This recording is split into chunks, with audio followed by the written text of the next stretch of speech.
Hürmetli vatandaşım, bugünkü leksiyemizle başlayımız. Leksiyede size Radio Rosie, Washington'da sizdeyimiz. Leksiyenin mavzusu mundaq. 4. ayda Amerika bilen Tayvan münasebetide hararet örledi. Mavzulu haber 4. ayının 26. günü Dovitor Beti elan kılındı. Haber mundaq başlandı. Yeniler. Tayvan'ga prezident bulup saylangan Tsai Ing-wen hanım 3. ayının 15. günü Demokratiya Taraqqiyat Partiyasının katibi Wu Apendinin hemrahlığında Amerika Bilim Hazinesining Tayvan'ni ziyorat qilish umidi bilan ko'rishdi. Vakillar umidining ichida Brezhnevskiy tadqiqot instituti Sharqiy Osiyo siyosat bo'limining mudiri Richard Bush Apandi bor edi. Amerika Strategiya va Xalqaro tadqiqot markazi Jungo masalasi mutaxassisi Bonnie Gleisermo umakning ichida bor edi. Amerika Qo'shma Shtatlari Davlat Mahkamasining sobiq muavin bayonotchisi Alan Romberg ham bu vakillar umidining qatorida bor edi. Vakillar umidining tarkibida bo'lib, bularning hammasi ikki taraf 1 soat suhbatlashdi. 1 soat suhbatlashdi. 4. ayning 20. kuni Amerika Qo'shma Shtatlari Davlat Majlisi Avam palatasining tashqi munosabatlar komiteti og'zaki ifoda bildirish shaklida 88. nomerlik o'rtaq qaror loyiha Tayvan munosabat qonuni 6 turlik kapolatnomani Amerika Tayvan munosabatining yo'l tashi qilish qonun loyihasini bir og'izdan ma'qulladi. Bu Amerika Davlat Majlisining tunji qatam maxsus uning ustiga o'xshashda bir vaqtda Tayvan munosabat qonuni ve 6 turlik kapolatnomani Amerika Tayvan munosabatida muhim o'ringa qo'yganligini ko'rsatib berdi. Balki bu qonun loyiha Demokratlar Partiyasi ve Cumhuriyetçiler Partiyasi Amerikada ikki partiyaning birdek qo'llashiga erishib, tarixda misli ko'rilmagan bir o'rnak bo'lib qoldi. Bu qonun loyihani ma'qullash va qonun loyiha 6 turlik kapolatnoma va Tayvan munosabat qonuni bu Amerika Tayvan munosabatining yo'l tashidir deb qonun loyiha ma'qullash Amerika Davlat Majlisida misli ko'rilmagan bir tarixiy o'rnak bo'lib qoldi. 6 turlik kapolatnoma degan zot qanday kapolat? Bu kapolatnomaning 6. moddasi Amerika Jungoning Tayvanga egilik huquq yurgizish talabini rasmiy e'tirof qilmaydi.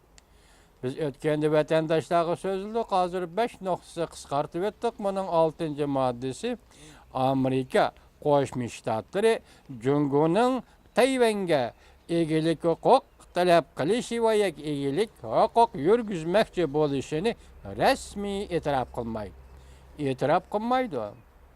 E'tirof qiladi. Bu odatda diplomatik iboralarda o'zgarmay ishlatilib kelayotgan ibora. Lekin bu qatam Amerika Kongresi nima deydi? Davlat Majlisi rasmiy e'tirof qilmaydi. Bu yerda gapning yoki kuchaytma jumlaning ma'nisi nima ekanligi sizga ayon vatandoshim.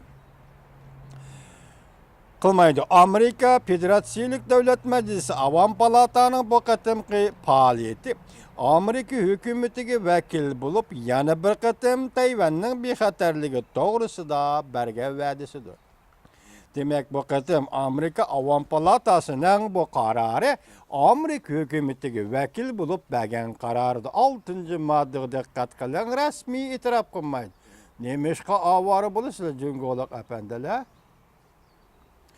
4. ayning 25. günü Amerikada Forbes jurnali maqola e'lon qilib, Beijingning Tayvanga solgan besimi mavzuliq maqolada Tashqi munosabatlar komitetining doimiy a'zosi Elizabet Ekonomi chaqiriq qilib, Kuomintang Demokratiya Taraqqiyot Partiyasi har qanday bir taraf Tayvan'ın hazırlı müstakil buluşunu xalamaydı. Bugünkü növbet Tayvan'ın hazırlı müstakil buluşunu xalamaydı.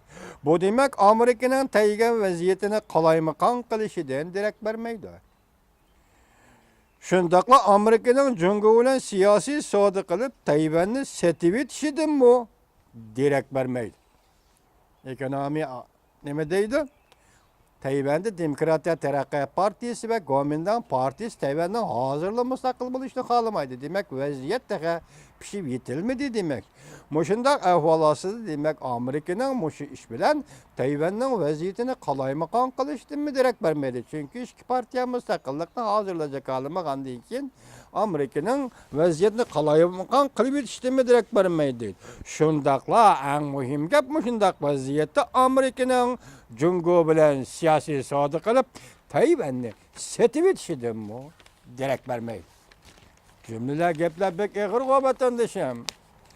Oxşaş bir günde Amerika Fox haberli televizyon orbiti Tayvan Cungu münasebetleri ciddileşti. Fakat Prezident Obama'nın inkas qaytırışı halkılık bulup kaldığı mavzuluk makale ilan kılıp Sabık Prezident George Bush devrinde Amerika'nın Birleşken Devletler Teşkilatı daimi turistlik sabık vekili John Bolton efendinin makalada John Bolton efendi makalada açık ifade bildirip mındak görsetti.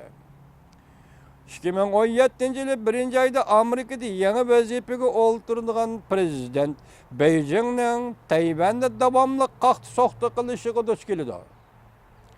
Mubada Prezident Obama hükümeti növbette Tayvan'ni qo'llamaydigan bolsa, nurg'un masalada Beijing'nin kuchli qiyofetlik Beijing'e kuchli qiyofetlik zarb vermeydigan bolsa, mubada Prezident Obama hükümeti Tayvan'ni qo'llamaydigan bolsa, nurg'un masalada Beijing'nin kuchli qiyofetiga zarb vermeydigan bolsa, undaqda kelar növbetlik Amerika prezidenti duch keladigan masalalar texama eğerleşit deb ko'rsatdi John Bolton efendi.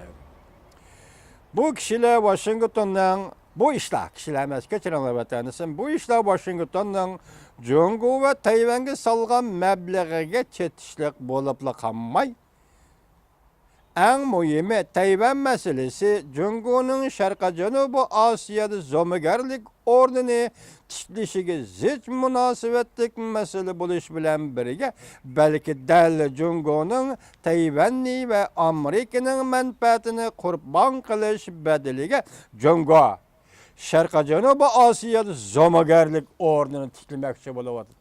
John Bolton efendinin mi deydi? Bu Tayvan Cungu'ya meblağ salam, Tayvan'a meblağ salamdı. Bunun münasebet tiklemez. Bu adlı işler dedi hazır Cungu. Tayvan'ın menfaatini ve Amerika Koşmuş Ştatlarının burayındaki menfaatini kurban kılıp etiş bedelige Cungu Şarkı Janubu Asya'da zomigarlik ordunu tiklemekçi buluvadı. Tayvan Amerika münasebeti yakınçılık hararetinin örülüşü Amerika ile Cungu'nun Cenubu Deniz'de elişeş jarayonida Amerika'nın Tayvan'ı yeni tartıştan ibaret bir paketning dalili bo'lib qoldi. Demek bugün Janubiy dengizda Amerika Qo'shma Shtatlar bilan Cungu elishayotgan ekan. Shundaq paytda Amerika Qo'shma Shtatlar hukumati Tayvan'ni o'z yeniga tortish bu bir paktga aylanib qoldi deydi.